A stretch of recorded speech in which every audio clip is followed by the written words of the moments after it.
30 സെക്കൻഡാണ് അവരെ വാല്യൂ ചെയ്യുക. അര മിനിറ്റ്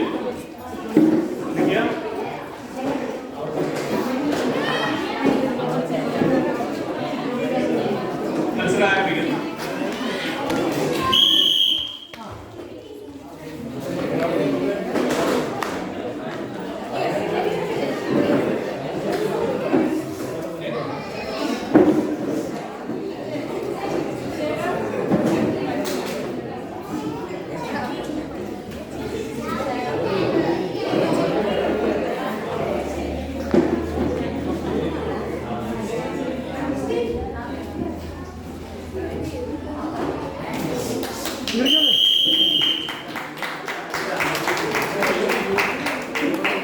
എല്ലാവരും എടുത്തു തന്നെ കേട്ടോ. മാതാപിതാക്കളുടെ നമ്പർ ഒരുങ്ങി തരിക. ഇപ്പൊ തന്നെ നമ്പർ തരിക.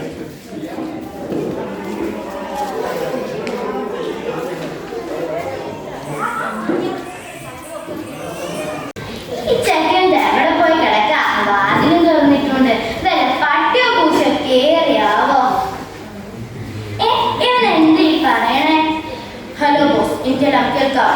നാളെ കേരളത്തിലെ എല്ലാ റെയിൽവേ സ്റ്റേഷനും പൊട്ടിത്തെറിക്കും. നാളെ രാവിലെ കേരളത്തിലെ 4 റെയിൽവേ സ്റ്റേഷനും ഒരുമിച്ച് പൊട്ടിത്തെറിക്കും. നാളത്തെ ദിവസം നമ്മുടെ നാൾ ബോസ്. ഇല്ല, പിന്നെ ഞാനിവിടെ ഉണ്ടാവില്ല. നേരെ ബാംഗ്ലൂർ, പിന്നെ കാശ്മീരി. അല്ല, എന്റെ മനുഷ്യന്മാരെ കൊല്ലുന്ന തീവ്രവാദം ഇല്ല, ഞാൻ സമ്മതിക്കില്ല. മോനെ ഷക്കീറെ, മുന്നിൽ ആഗ്രഹിക്കാൻ എന്താ വേണ്ടി? ചപ്പാത്തിയോ ചോറോ? എനിക്കൊന്നും വേണ്ട ഉമ്മ, ഞാൻ എൻ്റെ ഒരു കൂട്ടുകാരനെ കാണാൻ പോവാ. അങ്ങനെ പറഞ്ഞാൽ പറ്റില്ല, എനിക്കിന്ന് നിന്റെ ഒപ്പം ചോറ് വേണം ഉമ്മ. ഞാൻ എനിക്കിപ്പോ ഇതിൽ ചോറ് വരുത്തരാം.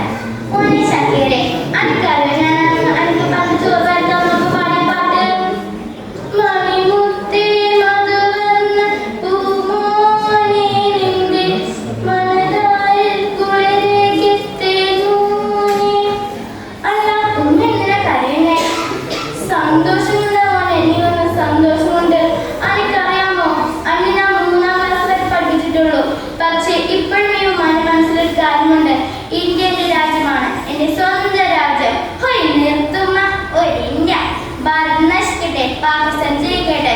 ഹൈ നിർത്തടന്മാരെ, പിള്ളേരുടെ നാടിനെയും പെറ്റവാരനെയും സ്നേഹിക്കാത്ത ഇനി നീ ഭൂമിയിൽ വേണ്ട. ഇനി ഈ ഭൂമിയിൽ നിന്ന് വീണ്ടും കുറെ ഭാഗങ്ങൾ മരിച്ചു പോകും. അതുകൊണ്ട് ഇനി നീ ഭൂമിയിൽ വേണ്ട. ഹയ്യുമ്മനെ കൊല്ലുമ്മ, ഹയ്യുമ്മനെ കൊല്ലുമ്മ.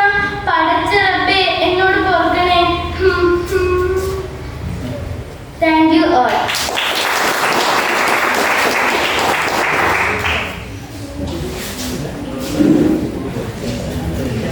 Just number 2.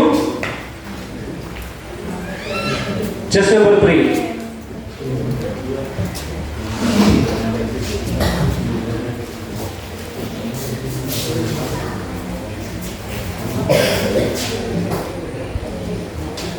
നമസ്കാരം. മദ്യവുമായിട്ട് വരുന്നത് എത്ര കുടുംബങ്ങളുണ്ടായത്? എത്രയും മാതാപിതാക്കളെ സ്വപ്നങ്ങളാണ് ഇല്ലാണ്ടാക്കിയത്. അതാ ആ യുവാവിനെ നോക്കൂ. മൈക്കോലിന്റെ അടിമയായ ആ യുവാവിനെ അവന്റെ അപ്പ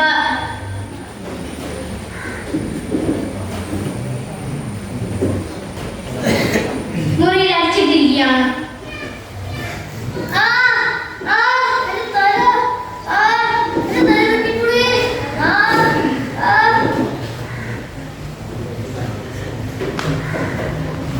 ഒരു പഴയ സിറിഞ്ച് ചെയ്യുകയായിരുന്നു. എനിക്ക് തുള്ളി വയ്യായിരുന്നു. എല്ലാം പഠിച്ചുപോയി.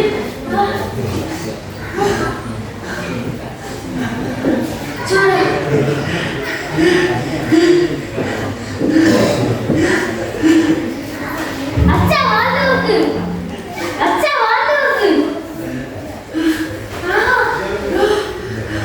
എടാ വാർത്ത നോക്കാൻ. നിങ്ങൾ കണ്ടില്ലേ?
Next, just number 4, Angel Gio.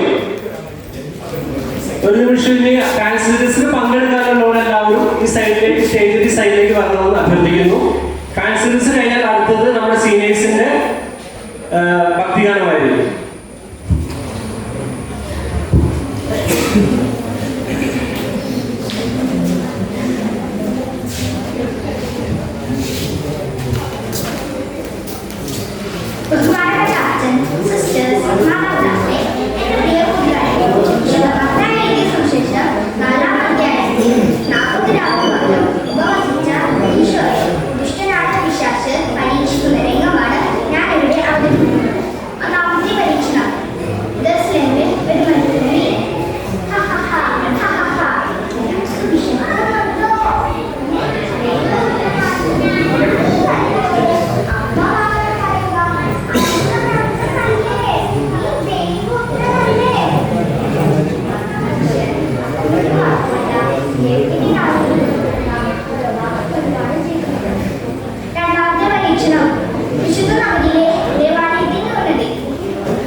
Chest number 1. Chest number 2.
Chest number 3. Chest number 4.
Chest number 5.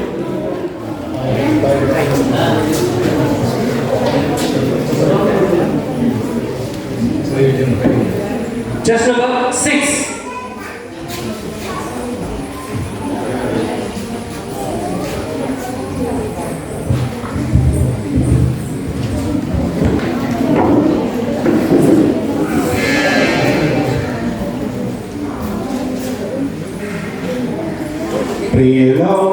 പ്രിയനാട്ടിലേക്കുള്ള യാത്ര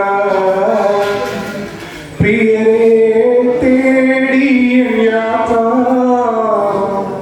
ഒരു നാൾ പിരിയാതെ കൊതി തീരോളം ഒന്നായി വാഴുവാനാശ ഒന്നായി വാഴുവാനാശ പ്രിയനാട്ടിലേക്കുള്ള യാത്ര പ്രിയരെ തേടിയ യാത്ര ഒരു നാൾ പിരിയാതെ കൊതി തീരോളം ഒന്നായി വാഴുവാനാശ ഒന്നായി വാഴുവാനാശ ഉയർനാട്ടിലേക്കുള്ള യാത്ര ഏതൊക്കെ സാഗരം എത്ര നാളായി ഞാൻ താങ്ങുന്നു തളരുന്നു തിരയിൽ ഏതൊക്ക സാഗരം എത്ര നാളായി ഞാൻ താങ്ങുന്നു തളരുന്നു തിരയിൽ ഇനി എത്ര ദൂരം മുന്നോട്ടു നീങ്ങണം ആ സ്നേഹതീരം പുൽകാൻ ഇനി എത്ര ദൂരം മുന്നോട്ടു നീങ്ങണം ആ സ്നേഹതീരം പുൽകാൻ ആ സ്നേഹതീരം പുൽകാൻ പ്രിയനാട്ടിലേക്കുള്ള യാത്ര പ്രിയരെ തേടിയ യാത്ര ഒരു നാൾ തിരിയാതെ കൊതി തീരോളം ഒന്നായി വാഴുവാനാശ ഒന്നായി വാഴുവാനാശ പ്രിയനാട്ടിലേക്കുള്ള യാത്ര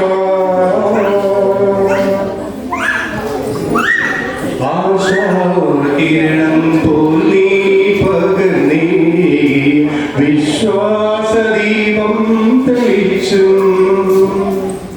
ആശാകിരണം തോന്നി പകർന്നേ വിശ്വാസദീപം തെളിച്ചു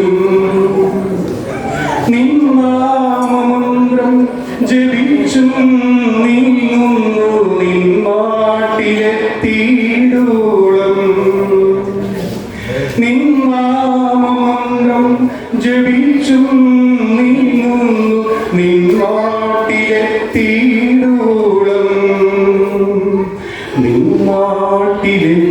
നിന്നാട്ടിലെത്തിയിടോളം പ്രിയനാട്ടിലേക്കുള്ള യാത്ര പ്രിയരെ തേടിയ യാത്ര ഒരു നാൾ പിരിയാതെ കൊതി തീരോളം ഒന്നായി വാഴുവാനാശ ഒന്നായി വാഴുവാനാശ പ്രിയനാട്ടിലേക്കുള്ള യാത്ര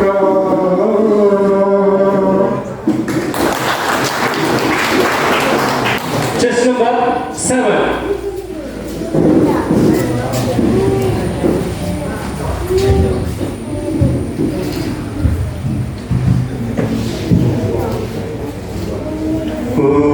കൂടുവിട്ടോടിയ ആടിലൊരെണ്ണം മുൾച്ചെടിക്കാട്ടിൽ മുൾപ്പടപ്പിൽ അഭയമേകാരുമില്ലാതെ വിവശനായി കേഴുന്നു നാഥൻ വിവശനായി കേഴുന്നു നാഥൻ കൂടുവിട്ടോടിയ ആടിലൊരെണ്ണം മുൾച്ചെടിക്കാട്ടിൽ മുൾപ്പടപ്പിൽ അഭയമേകാരുമില്ലാതെ വിവശനായി കേടുന്നു നാഥൻ, വിവശനായി കേടുന്നു നാഥൻ. കൂട്ടം പിരിഞ്ഞ ആടിനെ തേടി ഇടയനലഞ്ഞു പാതകളിൽ.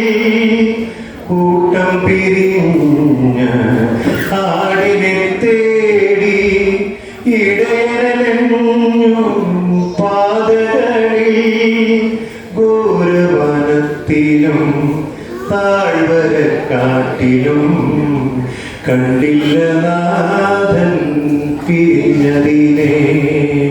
ഘോരവനത്തിലും താഴ്വരക്കാട്ടിലും കണ്ടില്ല നാഥൻ പിരിഞ്ഞതിനെ.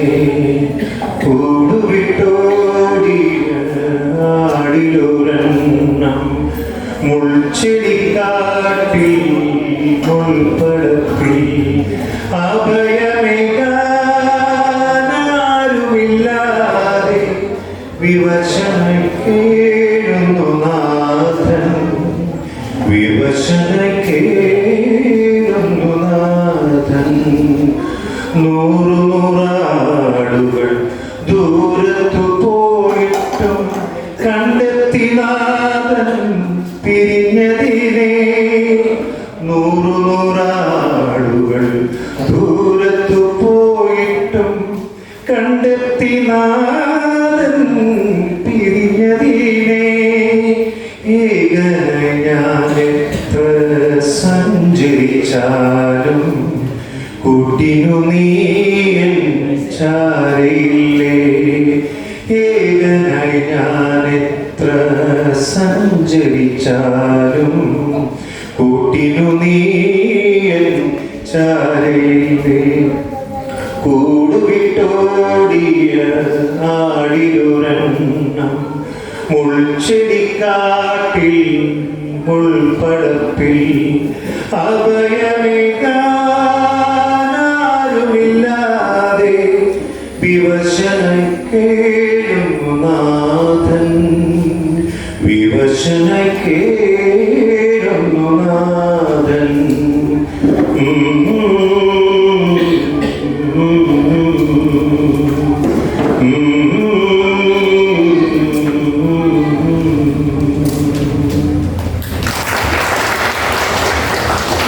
Just number 8.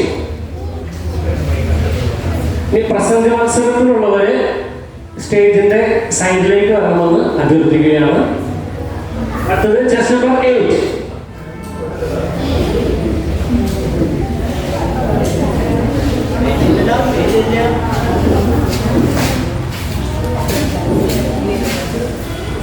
Chess number 9.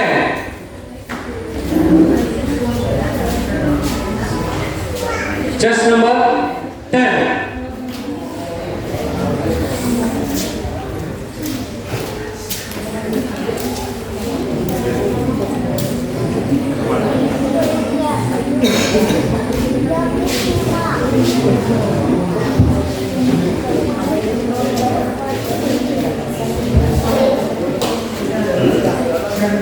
വൈകുമ്പോൾ വാഴും വൈകുമ്പോഴും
വൈകല്യമൊന്നും സാരമില്ല, വയ്യായ്മകളും സാരമില്ല. തളർന്ന കുഞ്ഞാടിനെ തോളിലേറ്റും തകർന്ന മനസ്സിന് താങ്ങലാകും. തളർന്ന കുഞ്ഞാടിനെ തോളിലേറ്റും തകർന്ന മനസ്സിന് താങ്ങലാകും. തായ് മറന്നാലും മറക്കില്ല ഞാനെന്നോദിയ ദൈവമിൻ കൂടെയുണ്ട്. തായ് മറന്നാലും മറക്കില്ല ഞാനെൻ ഓദിയ ദൈവമിൻ കൂടെയുണ്ട്. വൈകുമ്പോൾ വാടും വൈകുമ്പോൾ പോലും സോളമനേക്കാൾ സുന്ദരമാ സൃഷ്ടിച്ച ദൈവം കൂടെയുള്ളപ്പോൾ വൈകല്യമൊന്നും സാരമില്ല, വയ്യായ്മകളും സാരമില്ല.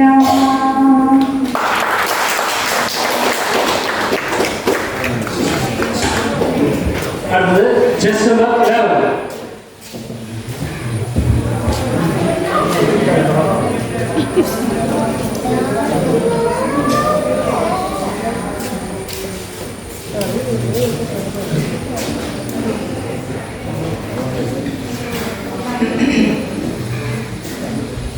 ദൈവം തന്നതല്ലാതില്ല, ദൈവം തന്നതല്ലാതൊന്നും ഇല്ല എൻ്റെ ജീവിതത്തിൽ. ദൈവത്തിൻ്റെ സ്നേഹം പോലെ മറ്റൊന്നില്ല പാരിടത്തിൽ.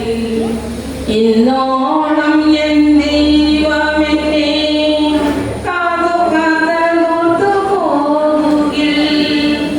എത്ര കാലം ജീവിച്ചെന്നാലും നന്ദിയെ തീരുമോ? ദൈവം തന്നതല്ലാതില്ല, ദൈവം തന്നതല്ലാതൊന്നും ഇല്ല എൻ്റെ ജീവിതത്തിൽ. ദൈവത്തിൻ്റെ സ്നേഹം പോലെ മറ്റൊന്നില്ല പാരിടത്തിൽ. ഇന്നോളം ദൈവമെന്നെ കാത്തു പോകുകിൽ. എത്ര കാലം ജീവിച്ചെന്നാലും നന്ദിയെ തീരുമോ?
കൂടുതൽ ഇവരുമായി ആകർഷിക്കാനും അവരുമായുള്ള ഒരു ബന്ധം കൊണ്ടുവരുന്നതിലൂടെ അവർക്കും കൂടുതൽ ഈ ദൂഷ്യവശങ്ങൾ നാം കണ്ടുവരുന്നുണ്ട്. സാമൂഹികപരമായി നോക്കുകയാണെങ്കിൽ ഇവരിലൂടെ ഉണ്ടാകുന്ന ദൂഷ്യവശങ്ങളെ പറ്റി ഉൽപാദനക്ഷമത കൂടുന്നതിലൂടെ പുറത്തുനിന്ന് വരുന്നവരും ബോംബെ അധിഷ്ഠിതമായിട്ടുള്ള ലഹരി വസ്തുക്കളുടെ ഉപയോഗം കൂടുതൽ നാട്ടിലേക്ക് വരുന്നതിലൂടെ നമ്മുടെ നാടിന്റെ ഒരു തലമുറ തന്നെ നശിക്കുന്നതാണ് നമുക്കിവിടെ കാണാൻ സാധിക്കുന്നത്. ഇതിനെ നമുക്ക് നേരിടുക എന്ന ഒറ്റ പോംവഴി ഉണ്ടെങ്കിൽ നമ്മൾ കൂട്ടമായി പരിശ്രമിച്ചാൽ ഇതിനെ നേരിടാവുന്നതാണുള്ളത്. പ്രത്യേകിച്ച് പാരന്റ്സ്, മാതാപിതാക്കളും സുഹൃത്തുക്കളും ഇവരിൽ ഒന്ന് ഒത്തുചേർന്ന് ലഹരി വസ്തുക്കളുടെ ഉപയോഗം കൗമാരക്കാർക്കിടയിലും യുവാക്കൾക്കിടയിലും കുറയ്ക്കാൻ സഹായിക്കുകയാണെങ്കിൽ നമുക്ക് നല്ലൊരു തലമുറയെ വാർത്തെടുക്കാൻ സാധിക്കും. ഇത്രയും പറഞ്ഞുകൊണ്ട് ഞാൻ എൻ്റെ വാക്കുകൾ ഉപയോഗിക്കുന്നു.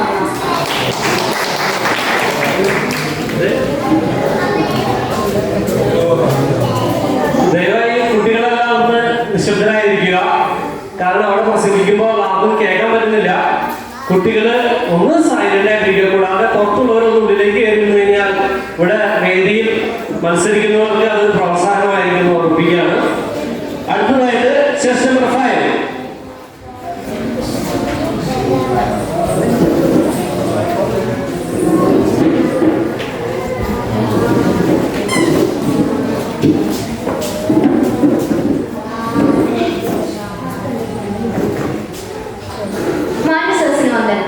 ഇന്ന് പ്രിയപ്പെട്ട ജഡ്ജസ്, എൻ്റെ പ്രിയ മാതാപിതാക്കളെ, എൻ്റെ പ്രിയ കൂട്ടുകാരെ, ഇന്ന് എനിക്കിവിടെ നൽകിയിരിക്കുന്ന വിഷയം കൗമാരക്കാരിലും യുവാക്കളിലുമുള്ള ലഹരി വസ്തുക്കളുടെ ഉപയോഗം കുടുംബത്തിലും സമൂഹത്തിലും വരുന്ന മാറ്റങ്ങൾ. ഇവിടെ ഇപ്പോൾ ഒരു യുവത്വത്തിലൂടെ കടന്നു പോകുന്ന എനിക്ക് പറയാനുള്ളത്, നമ്മുടെ ചിന്തകളെയും എല്ലാതരം ചിന്തകളെയും പുതിയ പുതിയ കാര്യങ്ങളിലേക്ക് നയിക്കുന്നത് നമ്മുടെ ബ്രെയിനാണ്. ബ്രെയിൻ എന്ന് പറയുമ്പോൾ എല്ലാ രീതിയിലും നമ്മൾ ചിന്തിക്കാനും പുതിയ പുതിയ കാര്യങ്ങളിലേക്ക് കണ്ടെത്താനും നമ്മുടെ പുതിയൊരു സമൂഹത്തിലേക്കുള്ള ഒരു മാറ്റത്തിന് വേണ്ടിയുള്ള പുതിയ ആശയങ്ങളെയും ചിന്തകളെയും തരുന്ന നമ്മുടെ ബോഡിയുടെ തന്നെ മെയിൻ ഒരു ഭാഗമാണ്. ഈ ഒരു ഭാഗത്തിനെ ഏറ്റവും രീതിയിൽ എഫക്റ്റ് ചെയ്യുന്ന ഒരു കാര്യമാണ് ലഹരി വസ്തുക്കളുടെ ഉപയോഗം. അത് നമ്മുടെ ചിന്തകളെ പല രീതിയിലേക്ക് നയിക്കുകയാണ്. ഉത്തേജനം എന്നാണ് നമ്മൾ ഇതിനെ പറയാം. ഇന്നത്തെ കാലഘട്ടത്തിൽ ലഹരി വസ്തുക്കളുടെ ഉപയോഗം പല യുവാക്കളെയും പല രീതിയിലെ അടിമകളാക്കുകയാണ്. അതിനുവേണ്ടി ലഹരി വസ്തുക്കൾ വാങ്ങാനായി പല യുവാക്കളും അവരുടെ കുടുംബങ്ങളിൽ പല കുടുംബങ്ങളും പല രീതിയിലുള്ള പ്രശ്നങ്ങൾ നേരിടുന്നുണ്ട്. അവർ കുടുംബത്തിൽ മകൻ അപ്പനെ ദ്രോഹിക്കുന്നു, അമ്മയെ ദ്രോഹിക്കുന്നു, ആ രീതിയിലുള്ള എല്ലാതരം. അതുമല്ല, വീട്ടിലെ സാമ്പത്തിക ബുദ്ധിമുട്ടുകളെല്ലാം അവർ ചിന്തിക്കാതെ തന്നെ പല രീതിയിലും അവർ സമൂഹത്തെ മാറ്റിമറിച്ചെടുക്കുകയാണ്. അതുകൊണ്ട് തന്നെ ലഹരി വസ്തുക്കളുടെ ഉപയോഗം എല്ലാം നമ്മൾ കുറച്ചുകൊണ്ട് മുന്നോട്ട് നല്ലൊരു ജീവിതം നയിക്കണമെന്ന് പറഞ്ഞുകൊണ്ട് ഞാൻ നിർത്തുന്നു.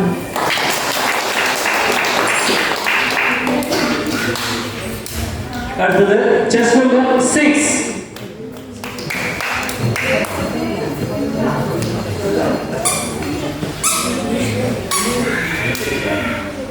Chess number 6.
6 സ്റ്റേജിലേക്ക് കടന്നു വരുന്നതാണ്.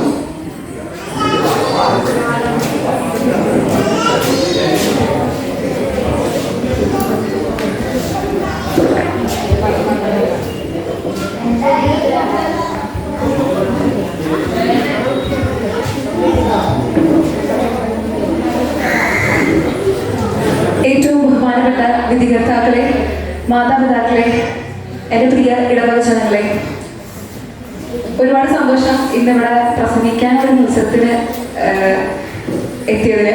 ഇന്നെനിക്ക് കിട്ടിയിരിക്കുന്ന വിഷയം നമ്മുടെ സമൂഹത്തിലെ ഏറ്റവും കൂടുതൽ പ്രശ്നമായിട്ട് തന്നെ കണക്കാക്കപ്പെടുന്ന, കുറച്ച് വർഷങ്ങളായിട്ട് ഒരു വലിയ പ്രശ്നമായിട്ട് ഇന്നും ഓരോ ജനത്തിനും വിപത്തായിക്കൊണ്ടിരിക്കുന്ന ഒരു ടോപ്പിക് തന്നെയാണ് കൗമാരക്കാരിലും യുവാക്കളിലുമുള്ള ലഹരി വസ്തുക്കളുടെ ഉപയോഗം കുടുംബത്തിലും സമൂഹത്തിലും വരുത്തുന്ന മാറ്റങ്ങൾ എന്നതിനെ കുറിച്ചാണ് ഞാനിവിടെ സംസാരിക്കാൻ പോകുന്നത്.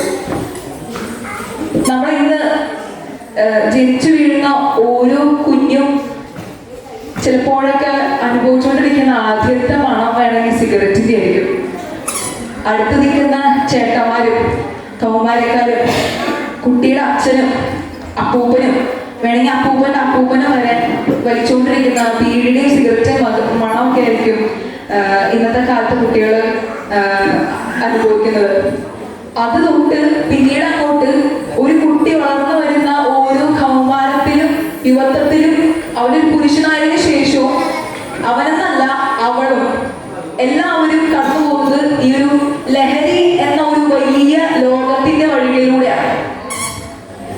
പണ്ടൊക്കെ അത് വലിയ ആൾക്കാരായിരുന്നെങ്കിൽ ഇന്ന് അതിൻ്റെയൊക്കെ ഏറ്റവും ഇരാന്ന് പറയുന്നത് ചെറിയവരും ഒരു 13 തൊട്ട് പ്രായക്കാരൊക്കെയാണ്.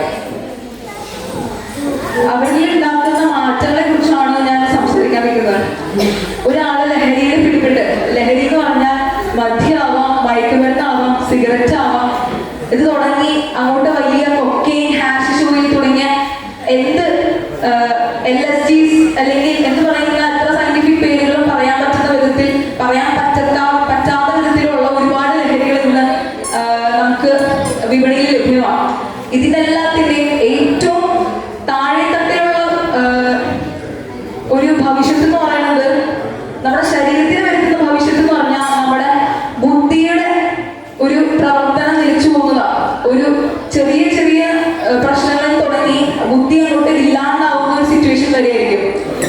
പിന്നെ അതിൽ നിന്ന് തുടങ്ങിക്കഴിഞ്ഞാൽ അവരുടെ സ്വന്തം ജീവൻ എങ്ങനെയൊക്കെ, ശരീരത്തെ എങ്ങനെയൊക്കെ മാറ്റുന്നു, അതിൽ നിന്ന് ഒരു കുടുംബത്തിൽ അവനായിരിക്കുന്ന ഒരു കുടുംബത്തിൽ അവൻ അവന്റെ മാതാപിതാക്കളെ എങ്ങനെ പെരുമാറുന്നു, അവന്റെ കൂട്ടുകാരുടെ എങ്ങനെ പെരുമാറുന്നു, അവനായിരിക്കുന്ന സ്കൂളിൽ അവനുണ്ടാക്കാവുന്ന ഓരോ ഇഫക്റ്റുകൾ, അവന്റെ കൂട്ടുകാരിലും അവനുണ്ടാക്കിയെടുക്കാവുന്ന ഓരോ സ്വാധീനങ്ങൾ വളരെ വളരെ മോശമായിരിക്കും. അവനായിരിക്കുന്ന മേഖലയിൽ അവൻ എന്തൊക്കെ ചെയ്യുന്നു എന്നുള്ളത്, അവന്റെ ലഹരി അവനെ എന്ത് ചെയ്യുന്നു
നമ്മൾ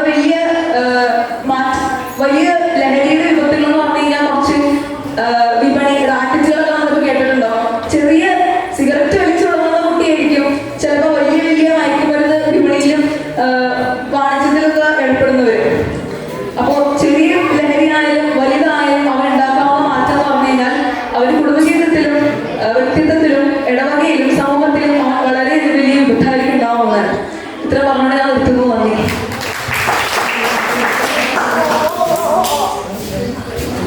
അടുത്തത് ചെസ് നമ്പർ 7.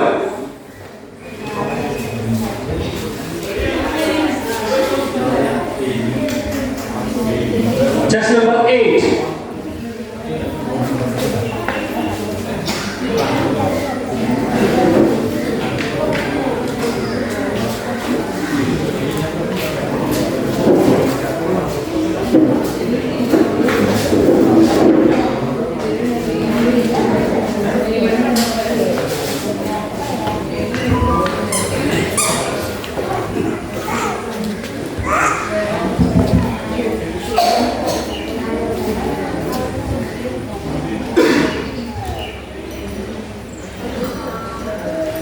ബഹുമാനപ്പെട്ട മാതാപിതാക്കളെ, ജഡ്ജസ്, വികാരിയച്ഛ, എൻ്റെ പ്രിയ കൂട്ടുകാരെ, കുഞ്ഞുമക്കളെ, എനിക്കിന്ന് ഇവിടെ കിട്ടിയിരിക്കുന്ന വിഷയം ലഹരി വസ്തുക്കളുടെ ഉപയോഗവും അത് സമൂഹത്തിലും കുടുംബത്തിലും വരുത്തുന്ന പ്രശ്നങ്ങളെ കുറിച്ചുമാണ്. നമ്മളിന്ന് ഏറ്റവും അധികം നേരിട്ടുകൊണ്ടിരിക്കുന്ന ഒരു പ്രശ്നമാണ് ലഹരി വസ്തുക്കളുടെ ഉപയോഗം എന്ന് പറയുന്നത്. കഴിഞ്ഞ കുറേ കാലങ്ങൾക്ക് മുമ്പൊക്കെ നമുക്കിത് വാർത്തകളിൽ മാത്രം കണ്ടിരുന്ന വിഷയമായിരുന്നെങ്കിൽ ഇന്ന് നമ്മൾ നിത്യജീവിതത്തിൽ കണ്ടുകൊണ്ടിരിക്കുന്ന ഒരു വിഷയമായി മാറിയിരിക്കുന്നു.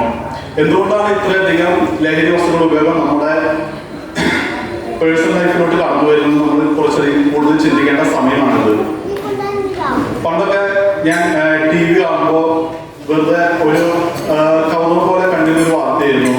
നമ്മൾ യുവത്വത്തിലേക്ക് പ്രവേശിക്കുമ്പോൾ നമ്മളെ ആകർഷിക്കുന്ന ഒരുപാട് കാര്യങ്ങൾ ഈ സമൂഹത്തിലുണ്ട്. അതിലൊന്നാണ് ഈ ലഹരി എന്ന് പറയുന്നത്, ഡ്രഗ്സിന്റെ ഉപയോഗം.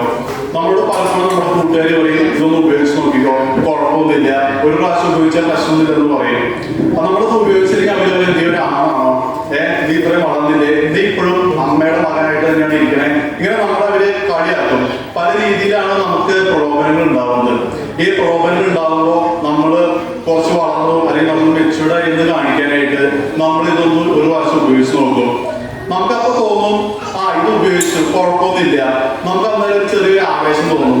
എന്ത് കാര്യങ്ങൾ ചെയ്യാനായിട്ട് കുറച്ച് കൂടുതൽ ഊർജ്ജസ്വലത കൈവരും. എന്ത് പ്രശ്നങ്ങളുണ്ടായാലും നേരിടാനായിട്ടുള്ള ഒരു ധൈര്യം കൈവരും. ഈ ധൈര്യം എന്ന് പറയുന്നത് വളരെ അല്പസമയത്തേക്ക് മാത്രം നിലനിൽക്കുന്ന ഒന്നാണ് നമ്മൾ പലപ്പോഴും തിരിച്ചറിയാറില്ല. ഒരു പ്രശ്നം ഉണ്ടായി കഴിയുമ്പോൾ ഞാൻ നേരിടാമെന്ന് എന്ന് പറഞ്ഞ് മുന്നോട്ട് വരുന്ന ഒരു വ്യക്തി, അവൻ ലഹരിയുടെ അടിമത്തം കൊണ്ടാണ് മുന്നോട്ട് വരുന്നത് എന്നുണ്ടെങ്കിൽ അവന്റെ ജീവിതത്തിൽ അവന് മുന്നേറാൻ സാധിക്കില്ല. കാരണം നമ്മൾ അതിന് അഡിക്റ്റായ ശേഷമാണ് ഒരു കാര്യത്തിനോട് മുന്നിട്ട് ഇറങ്ങുന്നത് എന്നുണ്ടെങ്കിൽ അതിന്റെ എഫക്റ്റ് തീർന്നു കഴിയുമ്പോൾ നമ്മൾ നേരെ ഡൗൺ ആയിട്ട് നമ്മുടെ റിയാലിറ്റിയുമായിട്ട് നമുക്ക് പൊരുത്തപ്പെടാൻ സാധിക്കാതെ വരും. ഇത് ക്രമേണ വളർന്നു വരാൻ തുടങ്ങും. ആദ്യമേ ഇത് നമുക്ക് എത്തിച്ചു തരുന്ന വ്യക്തികൾ പിന്നീട് വില പേശാൻ തുടങ്ങും. അവരുടെ മുമ്പിൽ നമുക്ക് മറ്റു പോവഴികളൊന്നും ഇല്ലാതെ നമ്മൾ നമ്മുടെ പണം മറ്റു സാധനങ്ങളെല്ലാം അവരുടെ മുമ്പിൽ അടിയറവ് വയ്ക്കാൻ തുടങ്ങും. ഇത് നമ്മൾ ഒരുപാട് പ്രശ്നങ്ങളിലേക്ക് നയിക്കുന്നുണ്ട്. നമ്മുടെ വ്യക്തിബന്ധങ്ങൾ തകരും. നമ്മുടെ കുടുംബ പശ്ചാത്തലം വളരെ മോശമായി തീരും. പലപ്പോഴും ഇപ്പൊ നമ്മൾ അടുത്തിടയ്ക്ക് കാണുകയുണ്ടായി. ഏറ്റവും അവസാനമായിട്ട് 22 വയസ്സുള്ള ഒരു പെൺകുട്ടിയാണ് ലഹരിയുമായിട്ട് ബന്ധപ്പെട്ട് ഒരു കേസിൽ അകത്തായത്. എന്തുകൊണ്ടാണ് ഇത്രയും ചെറുപ്രായത്തിൽ തന്നെ ആൺപെൺ വ്യത്യാസമില്ലാതെ ഇത്തരം വിഷയങ്ങൾ ഉൾപ്പെടുന്നത് എന്ന് ചിന്തിച്ചാൽ നമുക്ക് പ്രധാനമായിട്ട് മനസ്സിലാക്കാൻ സാധിക്കുന്നത് ഇതിന്റെ ക്യാരിയേഴ്സ് നമ്മുടെ ചുറ്റിലും ഉണ്ടെന്നുള്ളതാണ്. പലപ്പോഴും വിദേശ രാജ്യങ്ങളായിരുന്നു ഇത് സുലഭമായിട്ട് ലഭിച്ചുകൊണ്ടിരുന്നത്. എന്നാൽ ഇന്ത്യ ഒരു വലിയ മാർക്കറ്റാണെന്ന് മനസ്സിലാക്കുന്ന ഇത്തരം വ്യക്തികൾ അവ നമ്മുടെ കുട്ടികളുടെ ഇടയിലേക്ക് ഇറക്കി വിടുകയാണ്. വളരെ ചെറിയ പൈസയ്ക്ക് കിട്ടുന്ന ഇവ പിന്നീട് നമ്മൾ വലിയ പൈസ കൊടുത്ത് മേടിക്കേണ്ട ഒരു അവസ്ഥയിലേക്ക് കൊണ്ടുവന്നെത്തിക്കുന്നു. ഇത് മൂലം നമ്മുടെ ജീവിതം തന്നെയാണ് തകരുന്നതെന്ന് നമ്മൾ പലപ്പോഴും തിരിച്ചറിയുന്നില്ല. എന്തുകൊണ്ടാണ് നമ്മൾ ലഹരിക്ക് പിന്നാലെ പോകുന്നത്? കാരണം നമ്മുടെ ജീവിതത്തിൽ പലപ്പോഴും നമുക്ക് താല്പര്യം തോന്നുന്ന മറ്റ് പല കാര്യങ്ങളും ഇല്ലാതെ പോകുന്നതുകൊണ്ടാണ്. സത്യത്തിൽ നമ്മൾ മാമോദിസ സ്വീകരിച്ച് കുർബാന സ്വീകരിച്ച വ്യക്തികളാണ്. പലപ്പോഴും നമ്മൾ ദൈവത്തിന് കൂടുതൽ മഹത്വം കൊടുക്കാതെ വരുമ്പോഴാണ് മറ്റ് പല വിഷയങ്ങൾ നമ്മുടെ ജീവിതത്തിലേക്ക് കടന്നു വരികയും അവ നമ്മുടെ ജീവിതത്തെ സ്വാധീനിക്കുകയും ചെയ്യുന്നത്. ഒരു ക്രിസ്ത്യാനി എന്ന നിലയിൽ നമുക്കൊക്കെ പശ്ചാത്തപിച്ച് ദൈവത്തിലോട്ട് തിരിച്ചു വരാനുള്ള ഒരു അവസരം ഉള്ളതാണ് നമ്മുടെ ജീവിതത്തിലെല്ലാം. അത് നമ്മൾ വേണ്ടത് ഉപയോഗിക്കുകയാണെങ്കിൽ നമുക്ക് ഇത്തരം വിഷയങ്ങളിൽ നിന്ന് വളരെ പെട്ടെന്ന് തന്നെ നമുക്ക് രക്ഷപ്പെടാനുള്ള അവസരങ്ങൾ ഉള്ളതാണ്. അത് നമ്മളെല്ലാം കൃത്യമായിട്ട് ഉപയോഗിക്കാൻ പരിശ്രമിക്കുക. ഇത്രയും പറഞ്ഞുകൊണ്ട് ഞാൻ വാക്കുകൾ നന്ദി, നമസ്കാരം.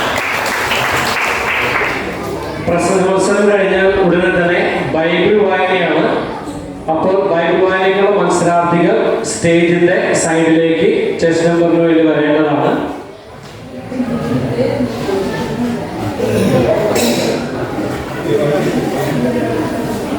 അടുത്തത് ചെസ് നമ്പർ 10.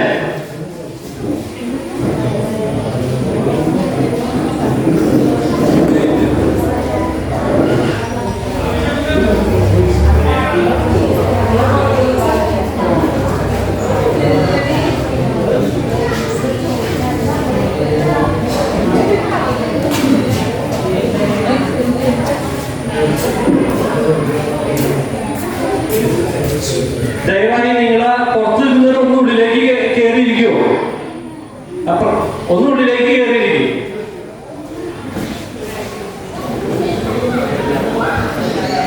ബഹുമാനി സദസ്സിന്റെ വന്ദനം. ജൂൺ 26 ലോക വിരുദ്ധ ദിനം, ലോക ലഹരി വിരുദ്ധ ദിനം. വെറുതെ ഒരു രസത്തിനുള്ള തുടക്കം.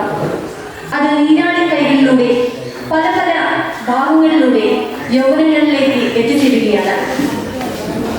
മദ്യം, മയക്കുമരുന്ന്, പുകവലി എന്ന ദുശീലങ്ങളിലൂടെ നമ്മുടെ യുവതലമുറയെ ഏറ്റവും നെട്ടോട്ടം ഓടിക്കുന്ന ഒരു ചിന്താഗതിയാണ് ലോക ലഹരികളുടെ ഉപയോഗം. മദ്യപാനം ഇന്ന് ഒട്ടേറെ ജീവിതങ്ങളെ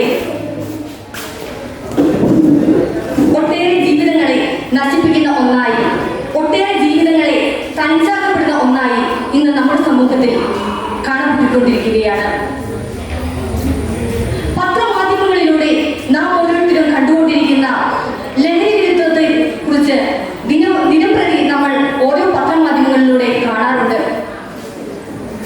അതുകൊണ്ട് തന്നെ ജൂൺ 26 നമ്മൾ ഏറ്റവും വിശേഷിക്കപ്പെടുന്ന ഒന്നാണ് ലോക ലഹരി വിരുദ്ധ ദിനം. ഇന്ന് ഏറ്റവും കൂടുതലായി ലഹരി വിരുദ്ധമായിട്ട് ലഹരിയെ ഉപയോഗിക്കുന്നത് സമ്പന്ന വ്യവസ്ഥതയുള്ളവരും ഒട്ടേറെ വിദ്യാഭ്യാസ മേഖലയിലുള്ളവരുമാണ്. അവരുടെ കൈച്ചിടയിലൂടെയാണ് ഇന്ന് ലഹരിയുടെ ഉപയോഗം മുന്നേറിക്കൊണ്ടിരിക്കുന്നത്. കുട്ടികൾ തൊട്ട് മുതിർന്നവർ വരെയുള്ള ലഹരിയുടെ ഉപയോഗം ഓരോ കുഞ്ഞു മക്കളിൽ നിന്ന് തുടങ്ങുകയാണ് ഇന്ന് നമ്മുടെ സമൂഹത്തിൽ. ലഹരി വിരുദ്ധതയെ കുറിച്ച് നമുക്ക് ബോധവൽക്കരാകാം. ലഹരിയെ വിമുക്തരാകാൻ നമുക്ക് ശ്രമിക്കാം. നമ്മുടെ ജീവിതങ്ങളിലൂടെ നമുക്കറിയാവുന്നതുപോലെ നമുക്കറിയാവുന്ന കുട്ടികൾക്ക് നമുക്ക് പറഞ്ഞു കൊടുക്കാം.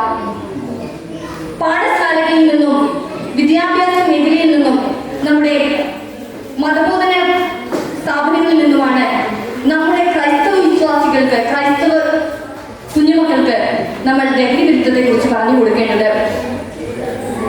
നമുക്കും ലഹരി വിരുദ്ധ സമൂഹത്തെ വളർത്തിയെടുക്കാൻ നമുക്കും പരിശ്രമിക്കാം എന്ന് പറഞ്ഞുകൊണ്ട് എൻ്റെ എളിയ വാക്കുകൾ ഉപസംഹരിക്കുന്നു. നന്ദി.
15-ാം അധ്യായം 21 മുതൽ 32 വരെയുള്ള തിരുവചനങ്ങൾ.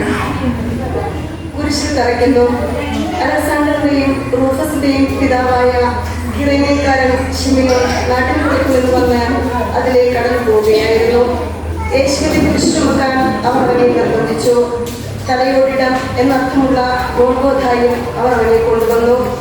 മീറ കലർത്തിയ വീഞ്ഞ് അവർ അവന് കൊടുത്തു. അവനത് കുടിച്ചില്ല. പിന്നീട് അവർ അവനെ കുരിശിൽ തറച്ചു. അതിനുശേഷം അവർ അവന്റെ വസ്ത്രങ്ങൾ ഭാഗിച്ച് ഓരോരുത്തരും എടുക്കേണ്ട വിധത്തിന് കുഴിയിട്ടു. അവർ അവനെ കുരിശിൽ തറച്ചപ്പോൾ 3-ാം മണിക്കൂറായിരുന്നു. യഹൂദരുടെ രാജാവെന്ന് അവന്റെ പേരിൽ ഒരു കുറ്റപത്രവും എഴുതി വച്ചിരുന്നു. അവരോടുകൂടി 2 കവർച്ചക്കാരെയും അവർ കുരിശിൽ തറച്ചു. ഒരുവനെ അവന്റെ വലത്തുവശത്തും അപരനെ ഇടത്തുവശത്തും. അതിനെ കടന്നുപോയവർ തല കുലുക്കിക്കൊണ്ട് അവനെ ദുഷിച്ചു പറഞ്ഞു, ദേവാലയം നശിപ്പിച്ച് 3 ദിവസം കൊണ്ട് വീണ്ടും പണിയുന്നവരെ, നിന്നെ തന്നെ രക്ഷിക്കുക, കുരിശിൽ നിന്ന് ഇറങ്ങി വരിക. അതുപോലെ തന്നെ പുരോഹിത പ്രമുഖന്മാരും നിയമജ്ഞരും പരിഹാസപൂർവ്വം പരസ്പരം പറഞ്ഞു, ഇവൻ മറ്റുള്ളവരെ രക്ഷിച്ചു, തന്നെ തന്നെ രക്ഷിക്കാൻ ഇവന് സാധിക്കുന്നില്ല. ഞങ്ങൾ കണ്ടു വിശ്വസിക്കുന്നതിന് വേണ്ടി ഇസ്രായേലിന്റെ രാജാവായ ക്രിസ്തു ഇപ്പോൾ കുരിശിൽ നിന്ന് ഇറങ്ങി വരട്ടെ. അവനോടൊപ്പം ദൂഷിക്കപ്പെട്ടവരും അവനെ പരിഹസിച്ചു.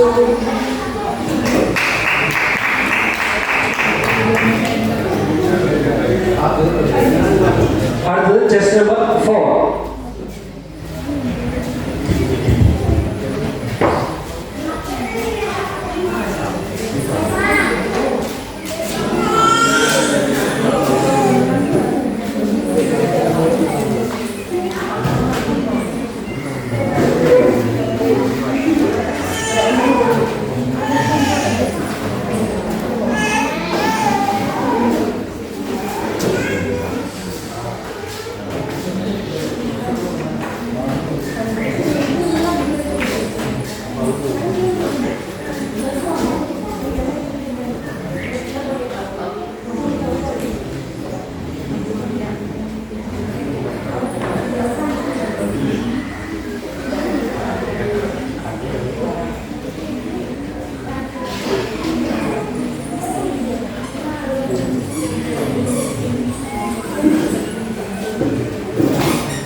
വിശുദ്ധ മാർക്കോസ് എഴുതിയ സുവിശേഷം 10-ാം അധ്യായം 35 മുതൽ 45 വരെയുള്ള തിരുവചനങ്ങൾ. സബദി പുത്രന്മാരുടെ അഭ്യർത്ഥന. സബദി പുത്രന്മാരായ യാക്കോബും യോഹന്നാനും അവനെ സമീപിച്ച് അപേക്ഷിച്ചു, ഗുരു, ഞങ്ങൾ അങ്ങയോട് അപേക്ഷിക്കുന്നതെന്തും ഞങ്ങൾക്ക് ചെയ്തു തരണമെന്ന് ഞങ്ങൾ ആഗ്രഹിക്കുന്നു. അവൻ ചോദിച്ചു, നിങ്ങൾക്ക് വേണ്ടി ഞാൻ എന്ത് ചെയ്യണമെന്നാണ് നിങ്ങൾ ആഗ്രഹിക്കുന്നത്? അവർ പറഞ്ഞു, അങ്ങയുടെ മഹത്വത്തിൽ ഞങ്ങളിൽ ഒരാൾ അങ്ങയുടെ വലതുവശത്തും മറ്റേയാൾ ഇടതുവശത്തും ഉപവിഷ്ടരാകാൻ അനുവദിക്കണമേ. യേശു പ്രതിവചിച്ചു, നിങ്ങൾ ആവശ്യപ്പെടുന്നത് എന്താണെന്ന് നിങ്ങൾ അറിയുന്നില്ല. ഞാൻ കുടിക്കുന്ന പാനപാത്രം കുടിക്കാനോ ഞാൻ സ്വീകരിക്കുന്ന സ്നാനം സ്വീകരിക്കുവാനോ നിങ്ങൾക്ക് കഴിയുമോ? ഞങ്ങൾക്ക് കഴിയും എന്ന് അവർ മറുപടി പറഞ്ഞു. യേശു അവരോട് പറഞ്ഞു, ഞാൻ കുടിക്കുന്ന പാനപാത്രം നിങ്ങൾ കുടിക്കും, ഞാൻ സ്വീകരിക്കുന്ന സ്നാനം നിങ്ങൾ സ്വീകരിക്കും. എന്നാൽ എൻ്റെ വലതുവശത്തോ ഇടതുവശത്തോ ഇരിക്കുവാനുള്ള വരം തരേണ്ടത് ഞാനല്ല. അത് ആർക്കു വേണ്ടി സജ്ജമാക്കപ്പെട്ടിരിക്കുന്നതോ അവർക്കുള്ളതാണ്. ഇത് കേട്ടപ്പോൾ ബാക്കി 10 പേർക്ക് യാക്കോബിനോടും യോഹന്നാനോടും അമർഷം തോന്നി. യേശു അവരെ അടുത്ത് വിളിച്ചു പറഞ്ഞു, വിജാതിയുടെ ഭരണകർത്താക്കൾ അവരുടെ മേൽ യജമാനത്വം പുലർത്തുന്നുവെന്നും അവരുടെ പ്രമാണികൾ അവരുടെ മേൽ അധികാരം പ്രയോഗിക്കുന്നുവെന്നും നിങ്ങൾക്കറിയാമല്ലോ. എന്നാൽ നിങ്ങളുടെ ഇടയിൽ അങ്ങനെയാകരുത്. നിങ്ങളിൽ വലിയവനാകാൻ ആഗ്രഹിക്കുന്നവർ നിങ്ങളുടെ ശുശ്രൂഷകരായിരിക്കണം. നിങ്ങളിൽ ഒന്നാമനാകാൻ ആഗ്രഹിക്കുന്നവർ എല്ലാവരുടെയും ദാസനുമായിരിക്കണം. മനുഷ്യപുത്രൻ വന്നിരിക്കുന്നത് ശുശ്രൂഷിക്കപ്പെടാനല്ല, ശുശ്രൂഷിക്കാനും സ്വന്തം ജീവൻ അനേകർക്ക് വേണ്ടി മോചനദ്രവ്യമായിരിക്കാനും അത്രേ.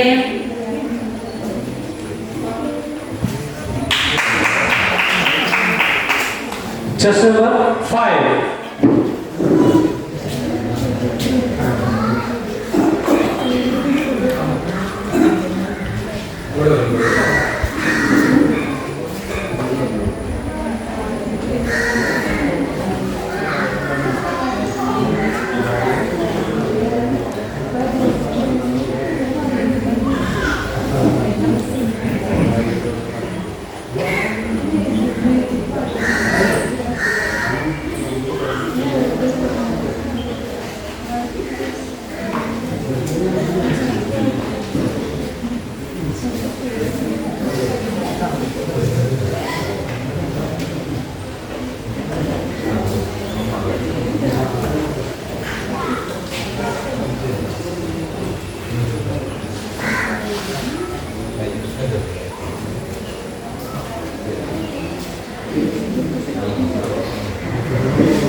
എൻ്റെ സഹോദരരെ, വിശുദ്ധ മർക്കോസ് എഴുതിയ ലേഖനം അധ്യായം 14 12 മുതൽ 21 വരെയുള്ള തിരുവചനങ്ങൾ.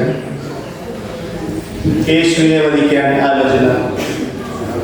പെസഹയ്ക്കും പുളിപ്പില്ലാത്ത അപ്പത്തിന്റെ തിരുനാളിലും 2 ദിവസം ഉണ്ടായിരുന്നു. യേശുവിനെ പതിവിൽ ചതിവിൽ പിടികൂടി വിധിക്കേണ്ടത് എങ്ങനെയെന്ന് പ്രധാന പുരോഹിതന്മാരും നിയമജ്ഞരും ആലോചിച്ചു കൊണ്ടിരുന്നു. അവർ പറഞ്ഞു, തിരുനാളിൽ വേണ്ട ജനങ്ങൾ ബഹളമുണ്ടാക്കും. അവൻ ബഥാനിയയിൽ കുഷ്ഠരോഗിയായ ശിമയോന്റെ വീട്ടിൽ ഭക്ഷണത്തിരിക്കവേ ഒരു വെൺകൽഭരണി നിറയെ വിലയേറിയ ശുദ്ധ നാദീർ സുഗന്ധം തൈലവുമായി ഒരു സ്ത്രീ അവിടെ വന്നു. അവൾ ഭരണി തുറന്ന് അത് അവന്റെ ശിരസിൽ ഒഴിച്ചു. അവിടെയുണ്ടായിരുന്ന ചിലർ അമർഷത്തോടെ പരസ്പരം പറഞ്ഞു, ഈ തൈലം പാഴാക്കി കളഞ്ഞത് എന്തിന്? ഇത് 300-ലധികം ധനാരയ്ക്ക് വിറ്റ് ദരിദ്രർക്ക് കൊടുക്കാമായിരുന്നല്ലോ. അവർ അവളെ കുറ്റപ്പെടുത്തി. യേശു പറഞ്ഞു, ഇവളെ സ്വയമായി വിടുക. എന്തിനെ ഇവളെ വിഷമിപ്പിക്കുന്നു? ഇവൾ എനിക്ക് വേണ്ടി ഒരു നല്ല കാര്യം ചെയ്തിരിക്കുന്നു. ദരിദ്രർ എപ്പോഴും നിങ്ങളോട് കൂടെയുണ്ട്. എപ്പോൾ വേണമെങ്കിലും അവർക്ക് നന്മ ചെയ്യാൻ സാധിക്കും.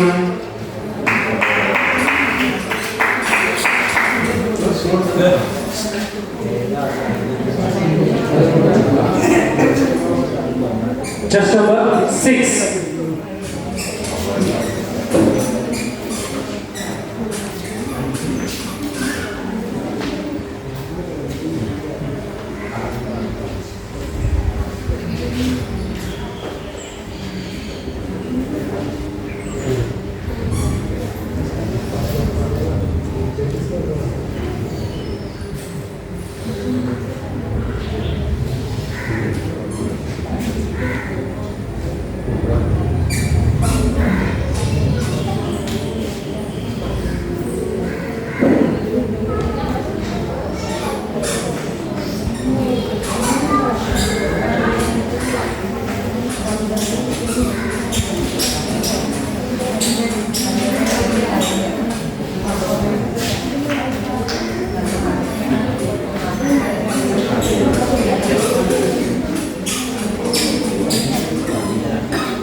യേശു അവരോട് ഉപമകൾ വഴി സംസാരിക്കാൻ തുടങ്ങി.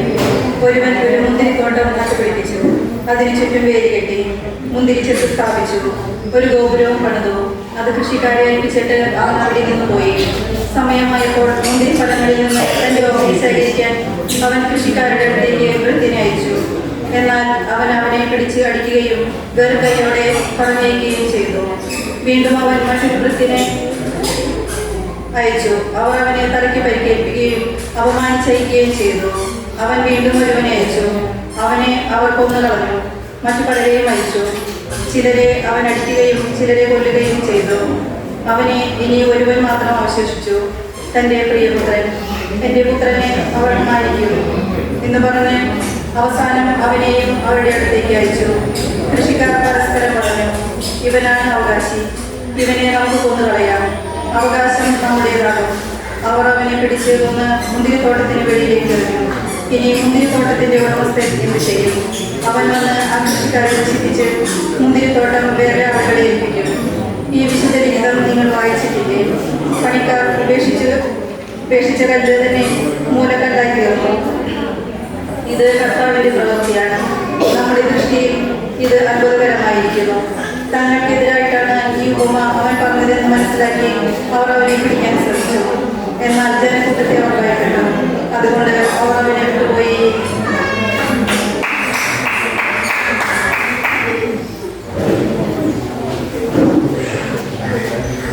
Just number 7.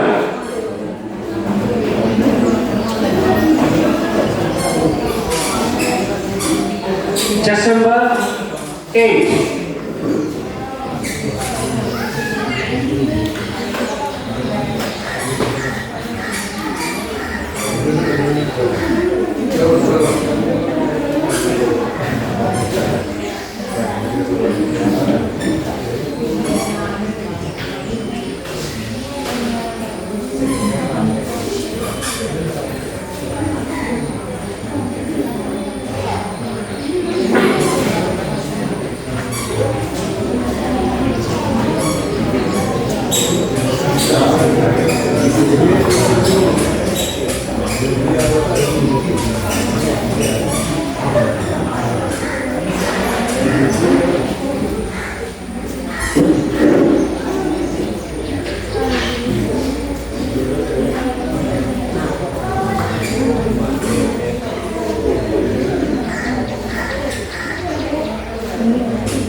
അടുത്തത് ചെസ് നമ്പർ 9.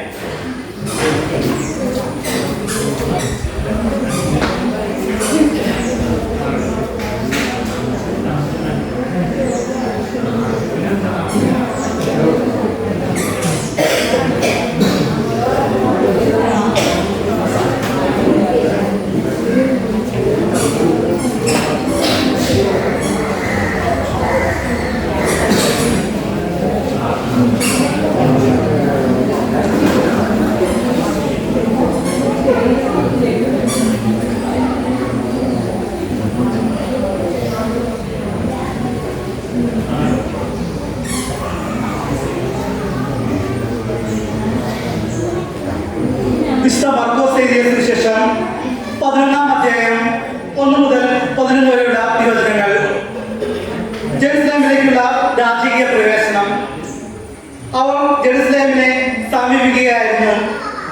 ഒലിവ് മലയ്ക്ക് സമീപമുള്ള ബെത്ഫഗെ, ബഥാനിയ എന്നീ സ്ഥലങ്ങൾക്കടുത്തെത്തിയപ്പോൾ അവൻ 2 ശിഷ്യന്മാരെ അയച്ചുകൊണ്ട് പറഞ്ഞു, എതിരെ കാണുന്ന ഗ്രാമത്തിലേക്ക് ചെല്ലുകയും അതിൽ പ്രവേശിക്കുമ്പോൾ തന്നെ ആരും ഒരിക്കലും കയറിയില്ലാത്ത ഒരു കഴുതക്കുട്ടിയെ കെട്ടിയിരിക്കുന്നത് കാണും. അതിനെ അഴിച്ചു കൊണ്ടുവരികയും ആരെങ്കിലും ചോദിച്ചാൽ കർത്താവിന് അതിനെ കൊണ്ട് ആവശ്യമുണ്ട്, ഉടനെ തിരിച്ചയക്കുന്നതാണ് എന്ന് പറയുക. അവർ പോയി തെരുവിൽ ഒരു പടിവാതിൽ ഒരു കഴുതക്കുട്ടിയെ കെട്ടിയിരിക്കുന്നത് കണ്ടു. അവർ അതിനെ അഴിക്കുമ്പോൾ അവിടെ നിന്നിരുന്നവർ അവരോട് ചോദിച്ചു, നിങ്ങൾ എന്തിനാണ് കഴുതക്കുട്ടിയെ അഴിക്കുന്നത്? യേശു പറഞ്ഞതുപോലെ ശിഷ്യന്മാർ മറുപടി പറഞ്ഞു. അതിനെ കൊണ്ടുപോകാൻ അവർ അനുവദിച്ചു. അവർ കഴുതക്കുട്ടിയെ യേശുവിന്റെ അടുത്ത് കൊണ്ടുവന്ന് അതിന്റെ പുറത്ത് തങ്ങളുടെ വസ്ത്രങ്ങൾ വിരിച്ചു. അവൻ കയറിയിരുന്നു. വളരെ പേർ തിരുവേദിയിൽ തങ്ങളുടെ വസ്ത്രങ്ങൾ വിരിച്ചു. മറ്റുള്ളവർ വയലിൽ നിന്ന് ചില കൊമ്പുകൾ മുറിച്ച് നിർത്തി. അവന്റെ മുമ്പിലും പിമ്പിലും നടുനിന്നവർ വിളിച്ചു പറഞ്ഞു, ഹോസാന, കർത്താവിന്റെ നാമത്തിൽ വരുന്നവൻ അനുഗ്രഹീതൻ. നമ്മുടെ പിതാവായ ദാവീദിന്റെ സമാധാനമാകുന്ന രാജ്യം അനുഗ്രഹീതം. ഉന്നതങ്ങളിൽ ഹോസാന. അവൻ ജെറുസലേമിൽ പ്രവേശിച്ച് ദേവാലയത്തിനുള്ളിലേക്ക് പോയി. ചുറ്റും നോക്കി എല്ലാം കണ്ട ശേഷം നേരം വൈകുന്നതിനാൽ 12 പേരോടും കൂടി ബഥാനിലേക്ക് പോയി.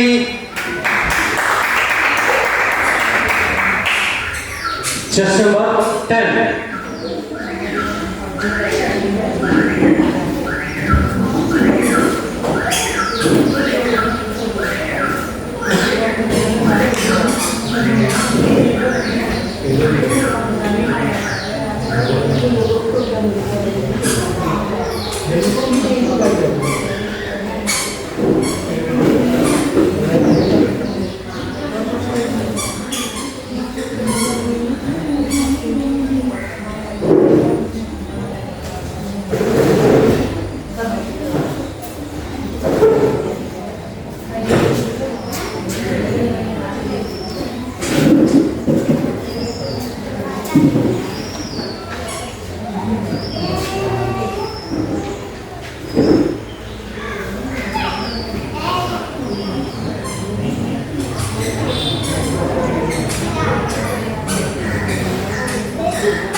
വിശുദ്ധ മർക്കോസ് എഴുതിയ സുവിശേഷം 10-ാം അധ്യായം 1 മുതൽ 12 വരെയുള്ള തിരുവചനങ്ങൾ.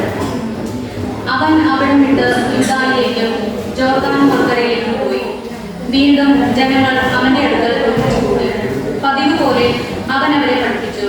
പരിസയർ വന്ന് അവനെ പരീക്ഷിച്ചുകൊണ്ട് ചോദിച്ചു, ഭാര്യയെ ഉപേക്ഷിക്കുന്നത് നിയമാനുസൃതമാണോ? അവൻ മറുപടി പറഞ്ഞു, മോശ എന്താണ് നിങ്ങളോട് കൽപ്പിച്ചത്? അവർ പറഞ്ഞു, ഉപേക്ഷാപത്രം കൊടുത്ത് അവളെ ഉപേക്ഷിക്കാൻ മോശ അനുവദിച്ചിട്ടുണ്ട്. യേശു പറഞ്ഞു, നിങ്ങളുടെ ഹൃദയകാഠിന്യം കൊണ്ടാണ് മോശ ഈ നിയമം നിങ്ങൾക്ക് വേണ്ടി എഴുതിയത്. എന്നാൽ സൃഷ്ടിയുടെ ആരംഭം മുതലേ ദൈവം അവരെ പുരുഷനും സ്ത്രീയുമായി സൃഷ്ടിച്ചു. ഇക്കാരണത്താൽ പുരുഷൻ പിതാവിനെയും മാതാവിനെയും വിടുകയും അവർ ഇരുവരും ഒരു ശരീരമായി തീരുകയും ചെയ്യും. പിന്നീട് ഒരിക്കലും അവർ രണ്ടല്ല, ഒറ്റ ശരീരമായിരിക്കും. അതിനാൽ ദൈവം സംയോജിപ്പിച്ചത് മനുഷ്യൻ വേർപെടുത്താതിരിക്കട്ടെ. ഇക്കാര്യത്തെക്കുറിച്ച് ശിഷ്യന്മാർ വീട്ടിൽ വെച്ച് വീണ്ടും അവനോട് ചോദിച്ചു. അവൻ പറഞ്ഞു, ഭാര്യയെ ഉപേക്ഷിച്ച് മറ്റൊരാളെ വിവാഹം ചെയ്യുന്നവൻ വ്യഭിചാരം ചെയ്യുന്നു. ഭർത്താവിനെ ഉപേക്ഷിച്ച് മറ്റൊരാളെ വിവാഹം ചെയ്യുന്നവളും വ്യഭിചാരം ചെയ്യുന്നു.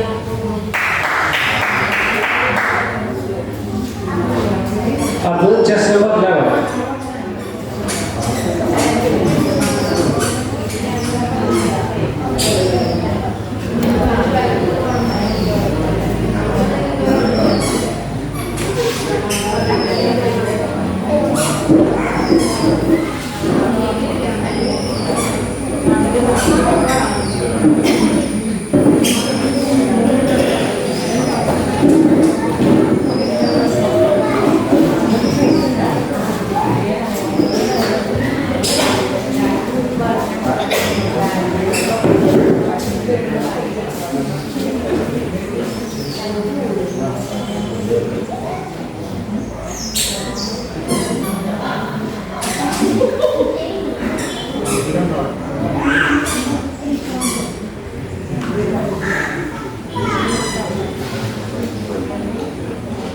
വിശുദ്ധ മാർക്കോസിന്റെ സുവിശേഷം 14-ാം അധ്യായം 22 മുതൽ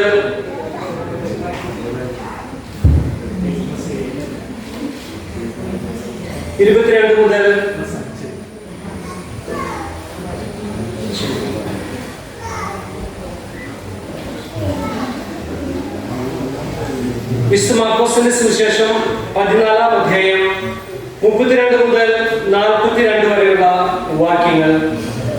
ഗെത്സമനെ പ്രാർത്ഥിക്കുന്നു. അവൻ ഗെത്സമനി എന്ന് വിളിക്കപ്പെടുന്ന സ്ഥലത്തെത്തി.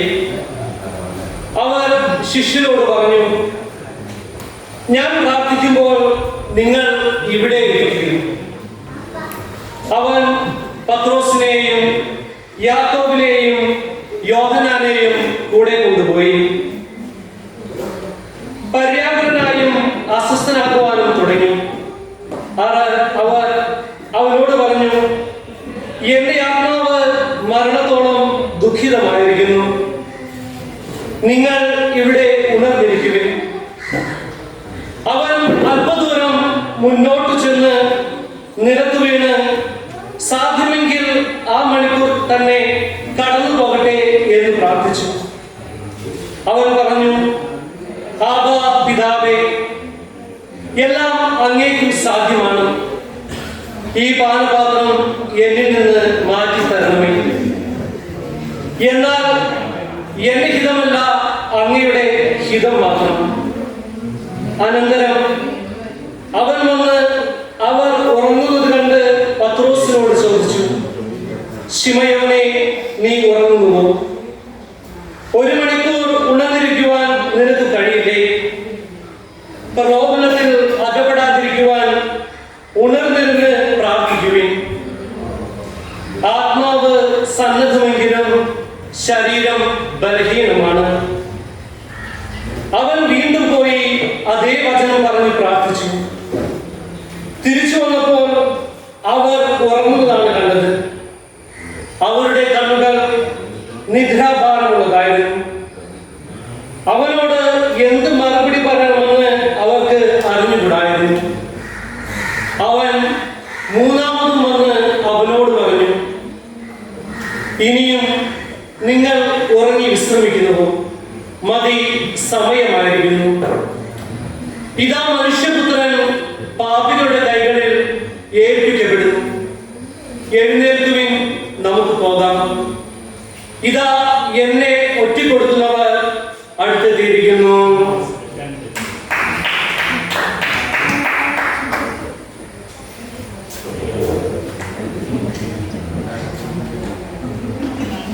Chest number 12.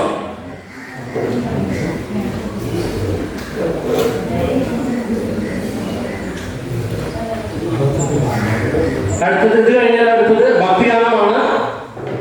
61 വയസ്സിന് മുകളിലുള്ളവരുടെ അവർ ദയവായി സ്റ്റേജിന്റെ സൈഡിലേക്ക് വരുന്നതാണ്.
Number 2.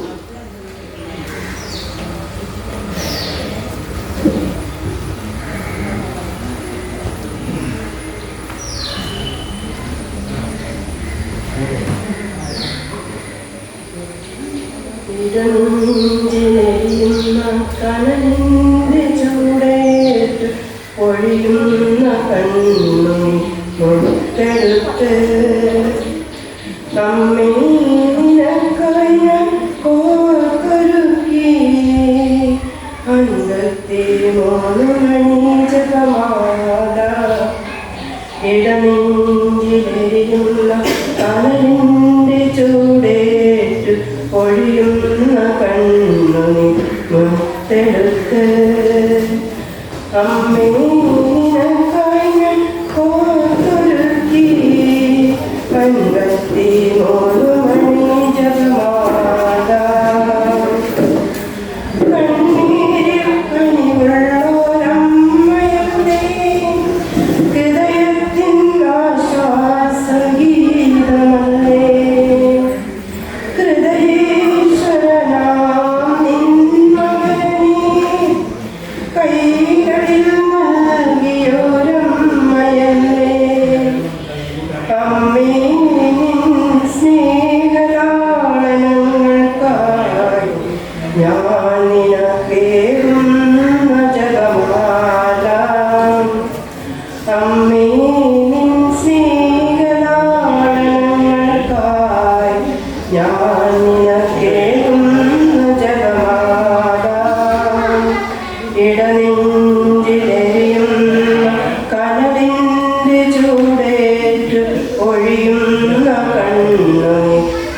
Number 3.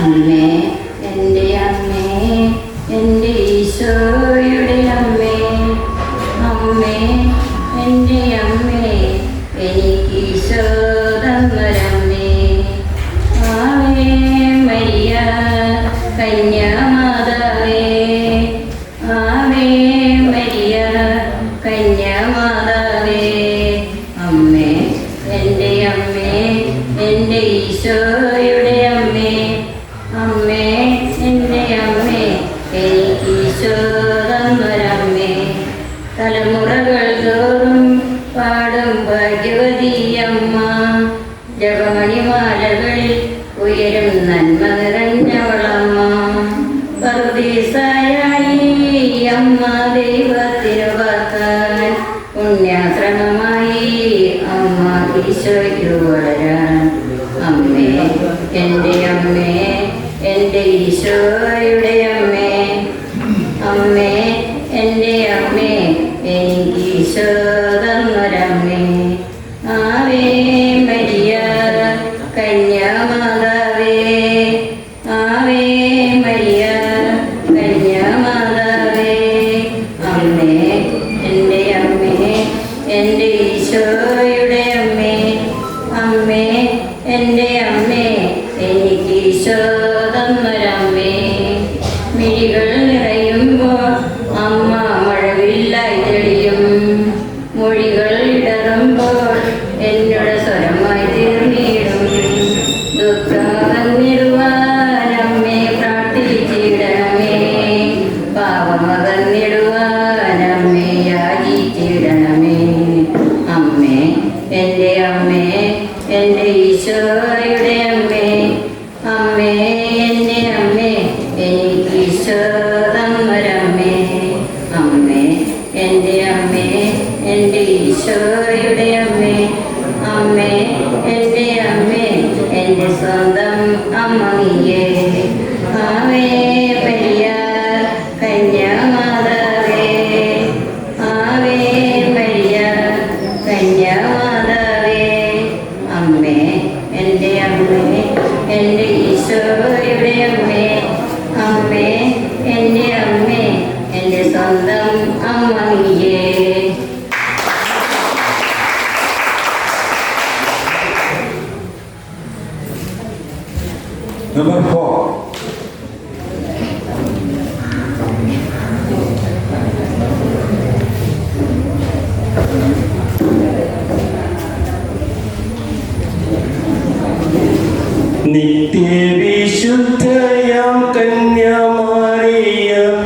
നിന്നാമം വാഴ്ത്തപ്പെടട്ടെ.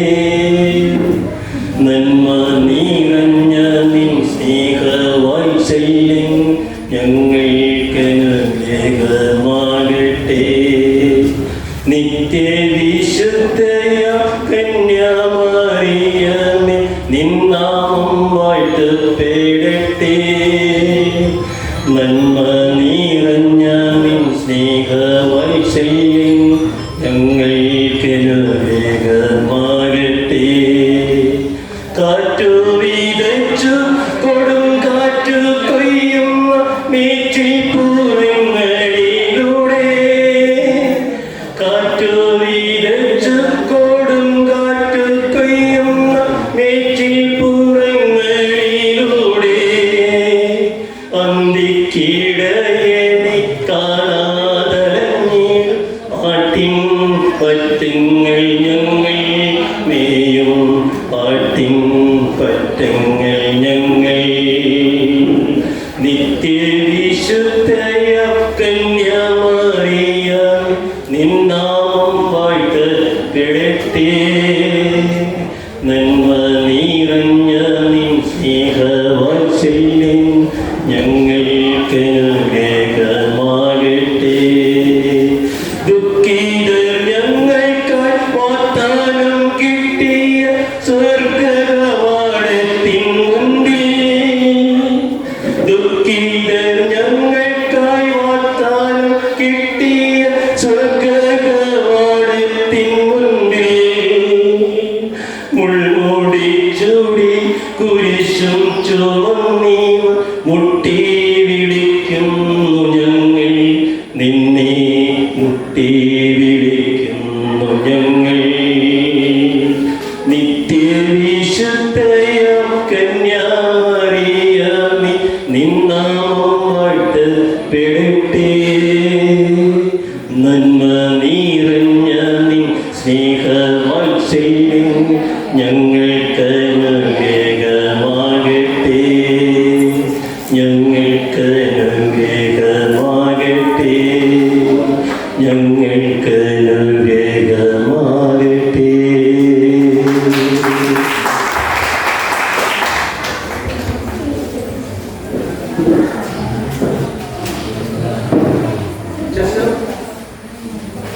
അടുത്തത് ചെസ് നമ്പർ 5.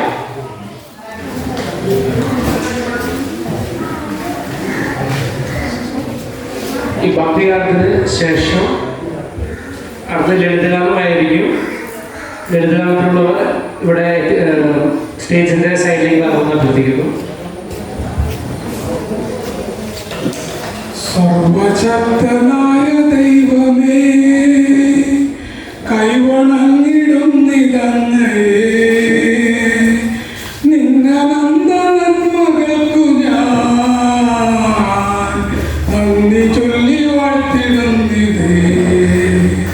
കൂപ്പുകൈകുരുന്നുമായി നിൻ കാൽക്കൽ വന്നു കാത്തിടുന്നിവ പാവന പ്രകാശധാരയിൽ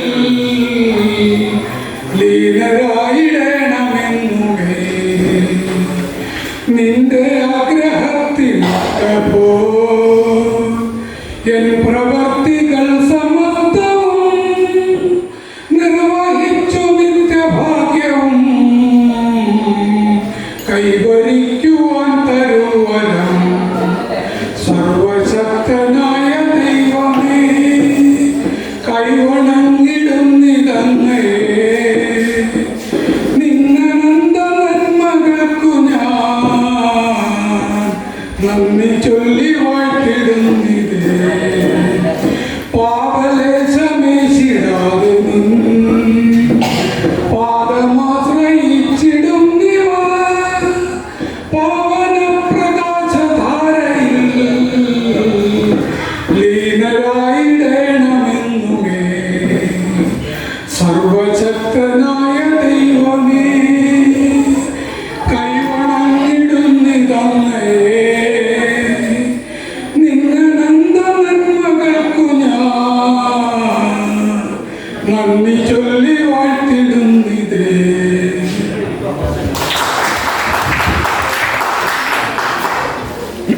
Just number 6.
ലളിതഗാനമാണ് അടുത്തത്.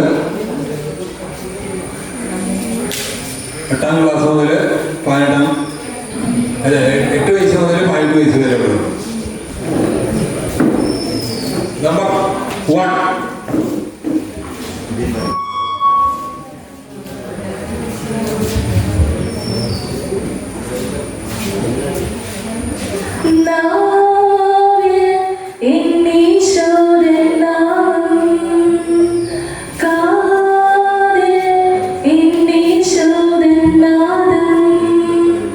കണ്ണിൽ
Just number 2.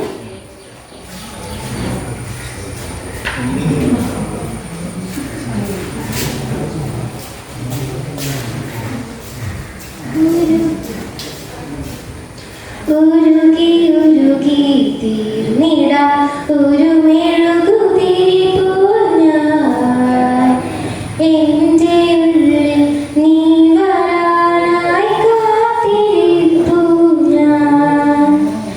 ഉരുകി ഉരുകി തീർന്നിടാ ഒരു മെഴുകുതിരി പോൽ ഞാൻ എൻ്റെ ഉള്ളിൽ നീ വരാനായി കാത്തിരിപ്പു ഞാൻ. ആത്മനാഥായി എൻ്റെ മാനസത്തിൻ വാതിൽ തുറന്നിടുന്നു. സ്നേഹനാഥായി സക്രാരിൽ നീ വന്നു വാഴണമേ. ഓസ്തിയായി ഇന്നു നീ ഉള്ളിലണയും നേരം എന്തു ഞാൻ നന്ദിയായി നൽകിടേണം ദൈവമേ. എന്നിലൊന്നണിഞ്ഞിടുവാൻ എന്നിലൊന്നായി തീരുവാൻ കൊതിയെനിക്കുണ്ട് ആത്മനാഥനെ. ഉരുകി ഉരുകി തീർന്നിടാ ഒരു മെഴുകുതിരി പോൽ ഞാൻ എൻ്റെ ഉള്ളിൽ നീ വരാനായി കാത്തിരിപ്പു ഞാൻ.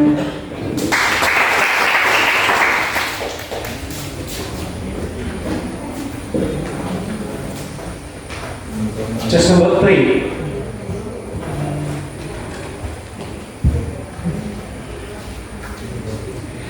ഈശോയും ഞാനും ഒന്നായി തീരും ആനന്ദ സായോജ്യ നിമിഷം. അൾത്താരമുന്നിൽ ആദരവോടെ ഈശോയെ കൈക്കൊള്ളും നിമിഷം. അനവധ്യ സുന്ദര നിമിഷം. ഈശോയും ഞാനും ഒന്നായി തീരും ആനന്ദ സായോജ്യ നിമിഷം.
നമ്മുടെ